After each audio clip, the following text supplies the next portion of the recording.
查了的案子才是案子，没有查的案子就不是案子。宋典史把烟袋往桌上一扔，一语道破了20年前陆家灭门案的真相。宋典史本名宋仲求，幼年即有神童之名，16岁中秀才，19岁乡试第一，28岁拿了会员，名满江南。正当宋仲求志得意满之时，科场舞弊案发，主考被御史参了受贿漏题，考前曾拜会过主考的宋仲求和一同赴京赶考的好友也被波及，在狱中受尽折磨。宋仲求屈打成招，被他供出来的好友没等到朝廷翻案，便以悬梁自尽。宋仲求右手3根手指尽失，左腿也跛了。皇上下旨说县令以下的职务宋仲求任选，领5品的俸禄。宋仲求于是在杜县做起了典史。宋典史有刑狱之权，但出了人命，这案子算不算命案，却是冷捕头说了算。杜县是个大县，20万人丁，5年却只有2起预谋杀人案。大部分被抢了田产罢了妻女的受害者的死因在卷宗里都成了意外，或是溺水而亡，或是失足跳崖，也有的活不见人死不见尸。案子桩桩件件，却极少有苦主上告。说到底是因为人们清楚，无论武侯府行什么事，衙门都会睁一只眼闭一只眼，不管不问。武侯府是杜县5个由混混无赖组成的帮会的自称，人们管他们叫二鼠三郎。每月武侯府孝敬冷捕头50两，他再拨出1两作为柴米钱赏给手下，上行下效，沆瀣一气。冷捕头需要钱，最大的原因是妓女林四娘。林四娘少时被舅舅卖到翠华楼，蒙冷捕头所救，互生情谊。翠花楼的花销不低，妓女春杏长得不好看又不会弹唱，清廉的宋典史也只负担得起1个月去他那一次，而像林四娘这样上得了台面的，见一面要6两8钱，喝口茶需20两。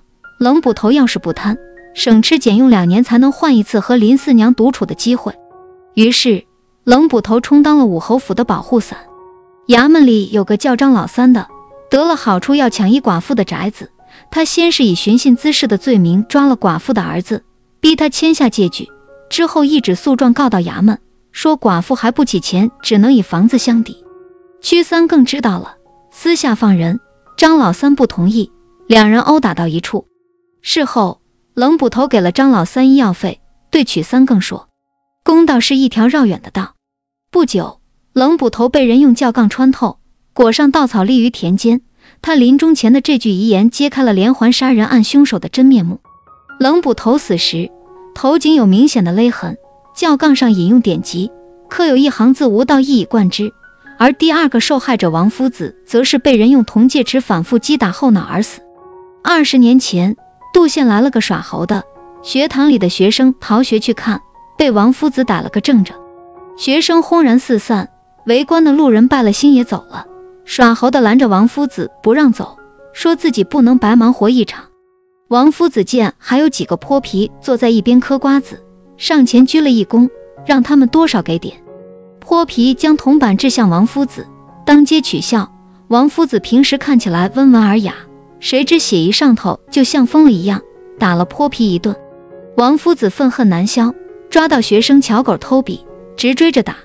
乔狗的枕骨破碎，被王夫子砍下头颅，趁着不年不及没有戏班子演戏给抛到了戏台后。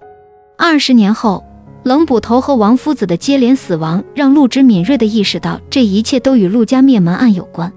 20年前，陆宅的主人叫陆远豹。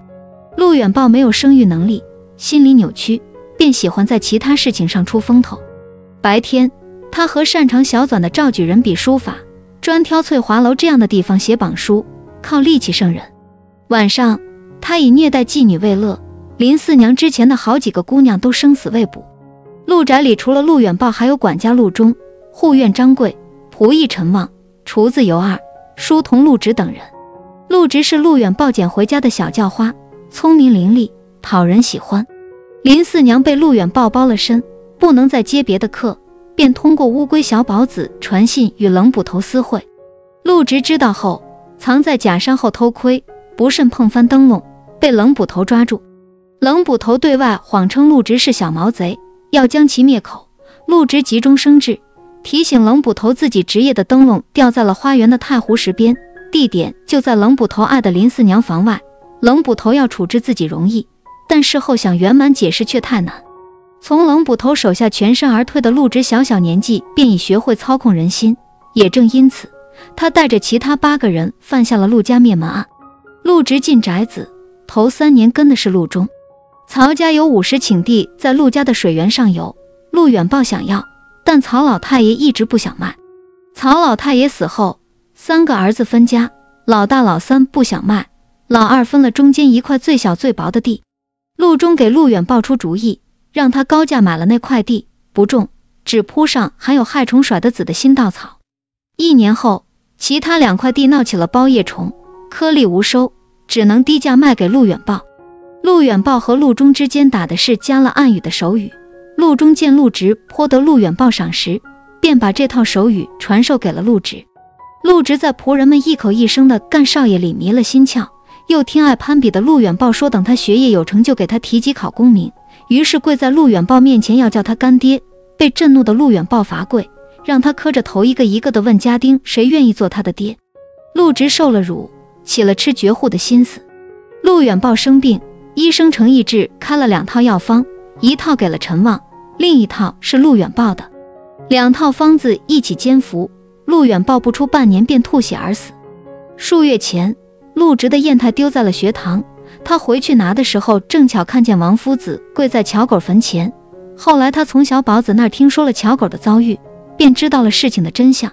陆远豹死后，陆直找了王夫子，让他伪造陆远豹的笔记，写下遗嘱，将所有家产赠与陆直。谁知陆远豹的弟弟陆进信带着妻子邹氏、长子陆不忧、次女陆平儿赶来奔丧，听说哥哥把家产给了书童，大为呐喊。陆直怕他报官，策划了火灾。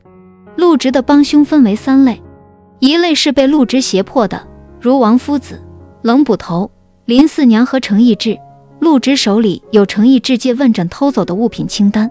第2类是求财心切，主动与陆直为伍的陈旺和尤二。陈旺曾拿着母亲看病的钱翻墙去赌，输得蹦子不剩。尤二贪财，毛遂自荐，不惜给其他家丁下药作为投名状。最后一类是想报答陆直的张贵和师兄柳十七。柳十七外号鬼手，拿人钱财替人杀生，遭了报复重伤昏迷，是陆直冒着风险收留了他。案发那日，张贵和柳十七杀了所有人，随后大火从4面燃起，直烧到第2日。路过的更夫屈天明热心救火，被害怕事情败露的冷捕头勒死。事后，冷捕头将火灾定性为意外，以好友的名义给了曲家不少钱，带着屈天明的儿子屈三更当了捕快。让陆直想不到的是，20年后，伴随着冷捕头等人的死，陆家灭门案再次被翻了出来，而始作俑者是魏知县。魏知县本名陆不忧，火起后他与小宝子换了身份，逃出升天。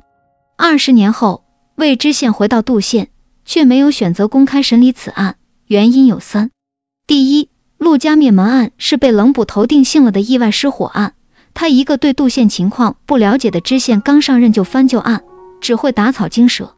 第二，陆家灭门案发生在20年前，除了残垣断壁，一切证据都已消弭，即使抓捕了一干人犯也无法定罪。第三，犯人里，冷捕头等人没有改名，张贵更名张继祖，尤二成了牛不厌。虽然魏知县可以通过查阅户籍资料找到他们，相当于虽然名字变了但身份证号没变，但是在冷捕头的帮助下已经改名换籍的陆直，身份证号变了，却已查无此人。20年后的连环杀人案的最终目的就是敲山震虎，让陆家灭门案的真凶陆直主动暴露。冷捕头临终前说，公道是一条绕远的道。陆不忧为了让家人沉冤的血，这条路走了20年。一系列的杀人案让陆不忧终于锁定了真凶，天理昭昭，陆直非死不可。井号樊城之下井号。